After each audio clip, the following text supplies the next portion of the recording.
Assalamualaikum warahmatullahi wabarakatuh. Salam dan bahagia. Perkenalkan, kami dari kelompok 6, kelas 3A04, mata kuliah Pengauditan 1, akan menjelaskan mengenai sampling audit dalam pengujian substantif detail transaksi dan detail saldo. Sebelumnya, izinkan saya memperkenalkan anggota kelompok saya terlebih dahulu. Yang pertama, Maria Kurniati Rafildason dengan NIM 126, Angelia Merizi Guilina Raut dengan NIM 132, Margarius Berek dengan NIM 133, dan saya sendiri Arum Triambarsari dengan NIM 148, serta Esti Ramawati dengan NIM 155. Langsung saja ke materinya, perbandingan antara sampling audit untuk pengujian rinci saldo dengan sampling audit untuk pengujian pengendalian dan pengujian substantif transaksi. Yang pertama, pengujian pengendalian yang diukur efektivitas operasi pengendalian internal. Yang kedua, pengujian substantif transaksi yang diukur efektivitas operasi pengendalian internal, kebenaran rupiah transaksi dalam sistem akuntansi. Yang ketiga, pengujian rinci saldo yang diukur apakah jumlah rupiah saldo akun mengandung kesalahan penyajian secara material. Selanjutnya, tujuan auditor melakukan pengujian pengendalian dan pengujian substantif. Yang pertama, untuk menentukan apakah tingkat penyimpanan dalam populasi cukup rendah. Yang kedua, untuk menurunkan taksiran resiko pengendalian dengan demikian mengurangi pengujian rinci saldo. Jenis metode sampling untuk menghitung kesalahan penyajian rupiah dalam saldo akun. Yang pertama, sampling non-statistik. Yang kedua, sampling unit moneter. Yang ketiga, sampling variabel. Sampling non-statistik. Ada 14 tahapan yang dilakukan dalam sampling audit untuk pengujian rinci saldo. Tahapan tersebut juga digunakan dalam tahapan sampling audit untuk pengujian pengendalian dan pengujian substantif transaksi. Tahapan sampling audit untuk pengujian rinci saldo. Yang pertama, menetapkan tujuan pengujian audit. Yang kedua, memutuskan apakah sampling audit bisa diterapkan. Yang ketiga, merumuskan kesalahan penyajian. Yang keempat, merumuskan populasi. Yang kelima, merumuskan unit sampling. Yang keenam, menetapkan kesalahan penyajian bila ditoleransi. Yang ketujuh, menetapkan risiko bisa diterima untuk keliru menerima. Yang ke-8, menaksir kesalahan penyajian dan populasi. 9. Menentukan ukuran sampel awal. 10. Memilih sampel. 11. Melaksanakan prosedur audit. 12. Generalisasi dari sampai ke populasi. 13. Menganalisis kesalahan penyajian. Ke-14. Memutuskan akseptabilitas populasi. Tahapan sampling audit untuk pengujian pengendalian dan pengujian substantif transaksi. Yang pertama, menetapkan tujuan pengujian audit. Yang kedua, memutuskan apakah sampling audit bisa diterapkan. Yang ketiga, merumuskan atribut dan kondisi penyimpangan. Yang keempat, merumuskan populasi. Kelima, merumuskan unit sampling. Keenam, menetapkan tingkat penyimpangan bisa diterima. Ketujuh, menetapkan risiko bisa diterima untuk penaksiran risiko pengendalian terlalu rendah. 8. Menaksir tingkat penyimpangan populasi. 9. Menentukan ukuran sampel awal. 10. Memilih sampel. 11. Melaksanakan prosedur audit. 12. Generalisis dari sampai ke populasi. Ke-13. Menganalisis penyimpangan. Dan yang terakhir, memutuskan akseptabilitas populasi. Slide yang ke-7, sampling unit moneter. Metode sampling statistik yang paling banyak digunakan untuk pengujian rinci saldo karena kesederhanaan statistik dari sampling atribut yang memberikan hasil statistik yang dinyatakan dalam rupiah atau mata uang lainnya. MUA disebut unit sampling rupiah atau sampling jumlah moneter kumulatif atas sampling probabilitas proporsional dengan ukuran. Slide yang ke-8, perbedaan antara MUS dengan sampling non-statistika. Yang pertama, rumusan unit sampling adalah rupiah individual. Yang kedua, ukuran populasi adalah rupiah populasi menurut pembukuan. Yang ketiga, pertimbangan pendahuluan materialitas digunakan untuk setiap akun. Bukan kesalahan penyajian bisa ditoleransi. Yang keempat, ukuran sampel ditentukan dengan menggunakan formula statistik. Yang kelima, pemilihan sampel dilakukan dengan menggunakan PPS.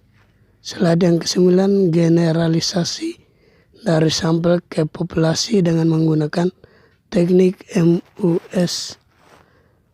Auditor harus melakukan generalisasi dari sampel ke populasi dengan 1. Memproyeksi kesalahan penyajian dari hasil sampel ke populasi. Yang kedua, menentukan kesalahan sampling yang bersangkutan. Ada 4 aspek untuk melakukan hal tersebut dengan MUS. 1. Untuk menghitung hasil menggunakan tabel sampling atribut. Yang kedua, hasil atribut harus dikonversi menjadi rupiah. Yang ketiga, auditor harus membuat suatu asumsi tentang persentase kesalahan penyajian untuk setiap unsur populasi yang kesalahan penyajian.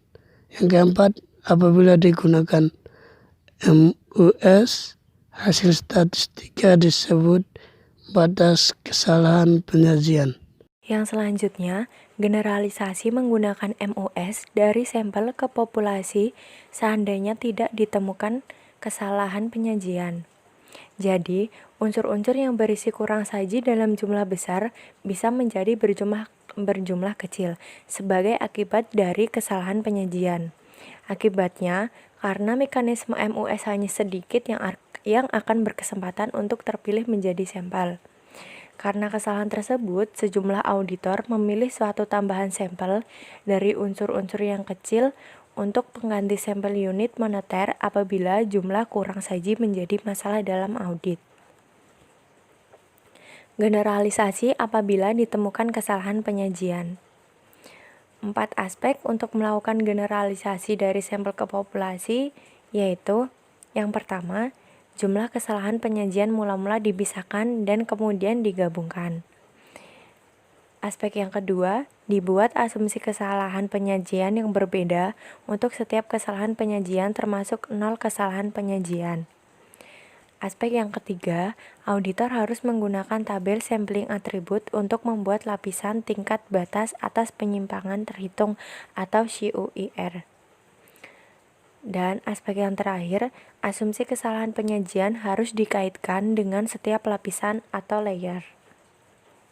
Kemudian, menentukan ukuran sampel dengan menggunakan MUS. Di sini ada 5 cara untuk menghitung ukuran sampel MUS. Yang pertama, materialitas. Yang kedua, asumsi tentang persentase atau rata kesalahan penyajian untuk unsur populasi yang berisi kesalahan penyajian.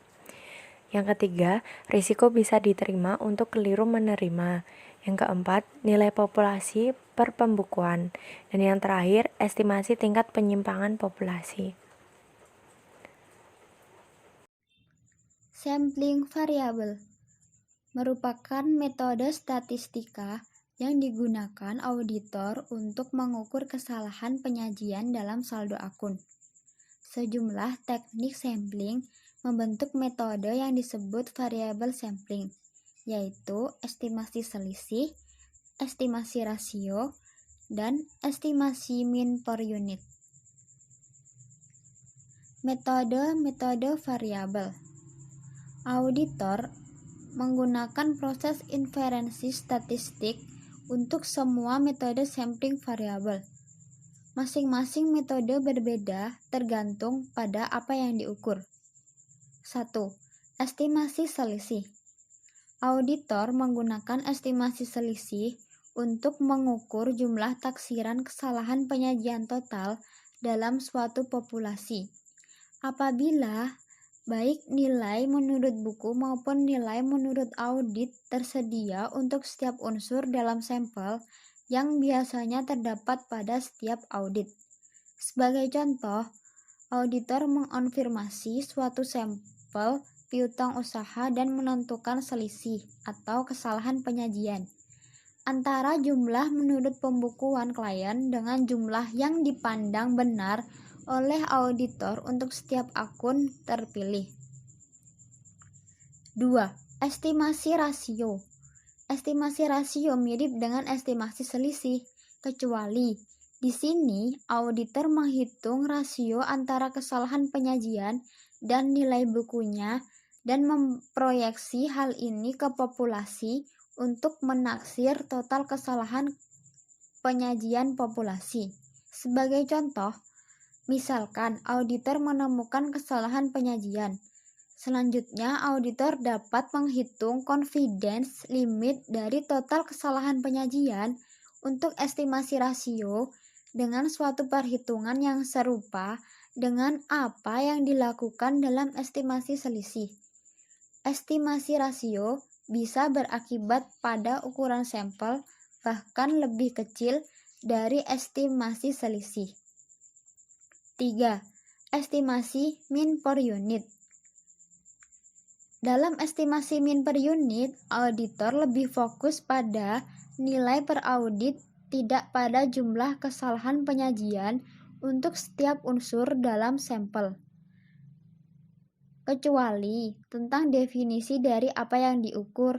Estimasi mean per unit dihitung dengan cara yang persis sama dengan estimasi selisih. Metode statistik berjenjang merupakan metode sampling di mana semua elemen dalam total populasi ditarik menjadi 2 atau 3 subpopulasi. Setiap subpopulasi kemudian diuji secara independen.